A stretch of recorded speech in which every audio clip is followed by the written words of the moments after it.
Selamat pagi sahabat Saroha yang dikasihi Tuhan kita Yesus Kristus. Sebelum kita membacakan firman Tuhan yang menjadi renungan kita untuk pagi hari ini, kita terlebih dahulu berdoa. Kita berdoa. Kasih karunia bagimu dan damai sejahtera yang dari Allah di dalam Kristus Yesus Tuhan kita. Amin. Sahabat Saroha yang dikasihi Tuhan kita Yesus Kristus, firman Tuhan untuk renungan pagi hari ini tertulis di dalam Habakuk pasal yang kedua, ayat yang ke-20, demikian firman Tuhan. Tetapi Tuhan ada di dalam bait-Nya yang kudus, berdiam dirilah di hadapannya ya segenap bumi. Demikian firman Tuhan. Sahabat Saroha yang dikasihi Tuhan kita, tentunya nats ini merupakan puncak dari serangkaian nubuat dan keluhan Habakuk, membawa kita pada sebuah kebenaran yang mendalam dan bisa mengubah perspektif. Setelah segala pertanyaan atau keraguan dan penantian Habakuk akan keadilan Allah di tengah-tengah kejahatan yang merajalela, Tuhan memberikan jawaban yang bukan hanya menenangkan, tetapi juga mengarahkan pandangan kita kepada inti daripada keberadaan Allah itu sendiri. Dalam nats kita dikatakan Habakuk, kehadiran Tuhan yang berdaulat. Tuhan ada di dalam bait-Nya yang kudus. Dan ini adalah sebuah pernyataan yang sangat kuat tentang kedaulatan dan juga transendensi, yaitu Allah itu sendiri. Bait suci, baik itu tabernakel, baik itu bait Salomo, atau hal lainnya melambangkan tempat kediaman Allah, tempat kekudusan dan kemuliaannya. Ini berarti bahwa terlepas dari kekacauan dunia atau ketidakadilan yang diperlihatkan kepada kita setiap saat, atau masalah pribadi yang tentunya kita hadapi setiap harinya, tetapi Tuhan tetap di dalam atau di atas tahtanya dan tentunya selalu memegang kendali dan tidak pernah kehilangan kendali. Maka Dia adalah Tuhan yang berkuasa penuh, yang memegang kendali atas segala sesuatu, baik itu yang terlihat maupun yang tidak terlihat sama sekali. Yang kedua, dikatakan di dalam nats kita ada panggilan untuk berdiam diri. Berdiam dirilah di hadapannya. Berdiam dirilah di hadapannya yang segenap bumi. Tentunya ini adalah sebuah perintah yang mengundang kita pada suatu sikap hati yang sangat penting. Berdiam diri di sini tidak hanya berarti berhenti berbicara, tetapi lebih dalam lagi mengheningkan diri dari segala, baik itu kegelisahan, kekhawatiran, dan bahkan keluhan yang kita miliki setiap saat. Maka ini adalah undangan untuk mengesampingkan segala hiruk pikuk dunia dan masuk ke dalam hadirat-Nya dengan hormat dan tentu dengan ketaatan. Sahabat Saroha yang dikasihi Tuhan kita, mengapa kita harus berdiam diri? Karena ketika kita berdiam diri, maka kita mengakui bahwa Tuhan yang berbicara dan bukan kita. Tentu dalam keheningan kita membuka telinga rohani kita untuk mendengar setiap suara yang Tuhan suarakan dalam kehidupan kita. Dan itu tentunya bukan suara kegelisahan yang ada dalam diri kita sendiri. Kemudian Tuhanlah yang bertindak. dan tentunya bukan kita. Kita melepaskan kendali dan mempercayakan diri pada rancangan dan waktu yang sempurna sesuai dengan kehendak Tuhan. Jadi apapun yang ditetapkan Tuhan, apapun yang dirancangkan Tuhan, itu adalah rancangan yang sempurna di dalam kehidupan kita. Kemudian Tuhanlah yang berhak atas kemuliaan.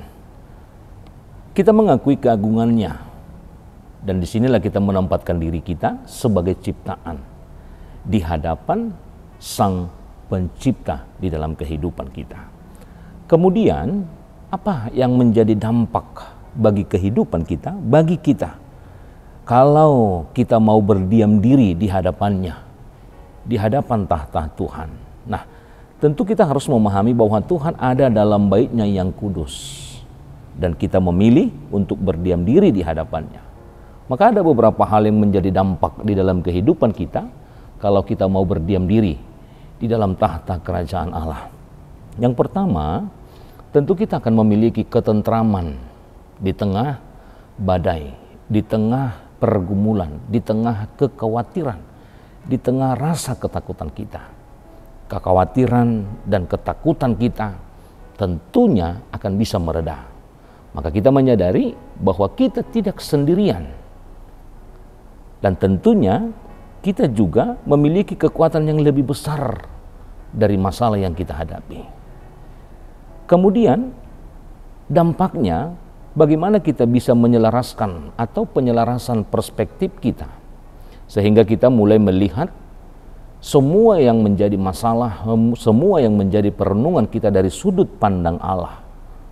Jadi kita bukan hanya melihat sudut pandang kita yang terbatas, tetapi kita bisa membuka diri untuk melihat setiap pergumulan masalah kita dari sudut pandang Allah, sehingga keadilan ilahi tentu akan ditegakkan pada waktunya. Yang kemudian, yang ketiga, yang menjadi dampak bagi kita ketika kita mau berdiam diri di tahta Tuhan, yaitu penguatan iman. Bagaimana keyakinan kita kepada Tuhan senantiasa akan bertumbuh. Maka kita belajar untuk bersabar dan menantikan Tuhan bertindak. Bahkan ketika kita tidak melihat adanya solusi dari setiap pergumulan yang kita hadapi. Oleh karena itulah Habakuk pasal yang kedua 20 ini mengajak kita untuk melihat sebuah pengingat yang kuat bagi kita. Terutama di tengah-tengah dunia yang penuh gejolak dan tentunya dengan ketidakpastian. Maka ketika kita merasa cemas, merasa takut, atau bahkan marah melihat keadaan sekitar, baik juga yang kita alami di tengah-tengah perjalanan kehidupan kita, maka disinilah kita diingatkan, ingatlah Tuhan ada di dalam Bait-Nya yang kudus.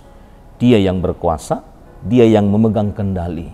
Oleh karena itu, panggilannya kepada kita adalah berdiam dirilah di hadapannya, ya segenap bumi.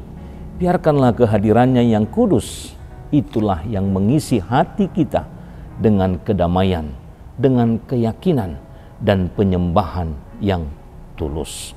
Oleh karena itu, nats kita mengajak kita, memanggil kita untuk mau datang dan berdiam diri di hadapan Tuhan, hai segenap bumi. Demikian firman Tuhan. Tuhan Yesus memberkati. Amin. Kita berdoa. Bapa di surga, terima kasih Tuhan, firman Tuhan yang menyapa kami. Inilah yang menjadi sebuah pengingat, panggilan dalam kehidupan kami. Agar dalam setiap pergumulan kehidupan kami, apapun yang menjadi masalah kekhawatiran kehidupan kami, hendaklah kami melihat, mengingat bahwa Tuhan senantiasa ada di dalam tahtamu, berkuasa dan memegang kendali atas seluruh kehidupan kami. Kami yakin dan percaya apapun yang menjadi sebuah perjalanan kehidupan kami yakin dan percaya bahwa Engkau mampu meluputkan kami dari segala yang merisaukan, yang membuat kami takut atau yang membuat kami khawatir. Karena Tuhan yang memegang kendali atas kehidupan kami, demikian juga atas seluruh pergumulan-pergumulan hidup kami. Oleh karena itu Bapa Surgawi, kami serahkan kehidupan kami dalam setiap langkah, dalam setiap perbuatan.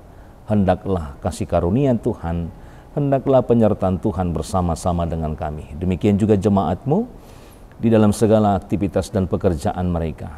Kiranya Engkau yang memberangkatkan mereka dari rumah masing-masing, menyertai dalam segala perjalanan, menyertai dalam segala pekerjaan mereka, sehingga apapun yang boleh mereka kerjakan untuk hari ini, boleh menghasilkan hal yang baik, hendak mereka pakai di dalam setiap kebutuhan-kebutuhan di tengah-tengah keluarga mereka masing-masing. Jemaat-Mu yang dalam keadaan kurang sehat atau sakit hari ini, kiranya Tuhan juga yang menyertai mereka, yang menumpangkan tangan-Mu dalam tubuh mereka, sehingga mereka kembali boleh mendapatkan kesembuhan yang daripada Tuhan, sehingga boleh mereka beraktivitas kembali sesuai dengan aktivitas yang mereka sudah jalankan pada hari-hari yang lampau. Kami serahkan segala kehidupan kami hanya dalam tangan pengasihan Tuhan saja. Terpujilah nama-Mu hingga selama-lamanya. Amin.